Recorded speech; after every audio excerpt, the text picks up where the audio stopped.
सोन्याची ब्रा आणि रत्नजडित बिकिनी. खासदाराच्या घरात सापडलं मोठं घबाड. नोटांचा ढीग पाहून अधिकारी हे अवाक झाल्यात. म्हणजे सोशल मीडियावर सध्या एक पोस्ट प्रचंड व्हायरल होतीये. या पोस्टमध्ये दावा करण्यात आला की एका खासदाराच्या घरावर रेड पडली. या रेडमधनं 27 किलो सोनं जप्त करण्यात आलं.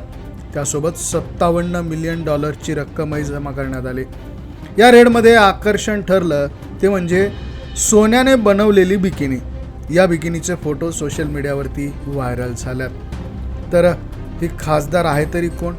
तर सोशल मीडियावर व्हायरल झालेली पोस्ट इराकची आहे आणि दावा करण्यात आला आहे की इराकमध्ये भ्रष्टाचार विरोधी कारवाईत खासदार हिंद अल अब्बासी याच्या घरातून 57 मिलियन अमेरिकन डॉलरची रोख रक्कम, 27 किलो शुद्ध सोनं आणि सोन्याचे ब्रा आणि पॅन्टीज जप्त करण्यात आल्यात.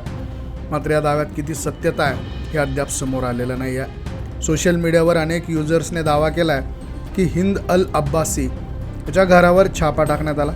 या छाप्यात त्याच्या घरातून रोख रक्कम आणि सोनं तसेच सोन्याचं अंतर्वस्त्र जप्त करण्यात आला. सोन्याच्या अंतवस्त्राचे फोटो देखील मोठ्या प्रमाणात शेअर करण्यात आले. गल्फ न्यूज यांनी 29 जून रोजी इराकी माध्यमांच्या हवाल्याने दिलेल्या वृत्तानुसार एका खासदाराच्या घरावर छापा टाकण्यात आला होता. यात $15.5 मिलियन पेक्षा रोख रक्कम आणि मोठ्या प्रमाणात सोनं जप्त करण्यात आलं. हा छापा आलिया नसीफ या खासदाराच्या घरावर टाकण्यात आला होता. हिंद अल अब्बासी यांच्या घरावर नव्हे. त्यामुळे सर्वत्र खळबळ ही उडालेली आहे.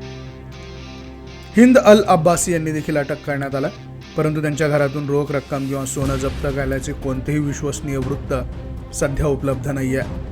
आलिया नसीफ आणि त्यांचा मुलगा माजी पंतप्रधान मोहम्मद शिया अल सुदानी यांचे स्टाफ प्रमुख यांना अटक करण्यात आली आहे.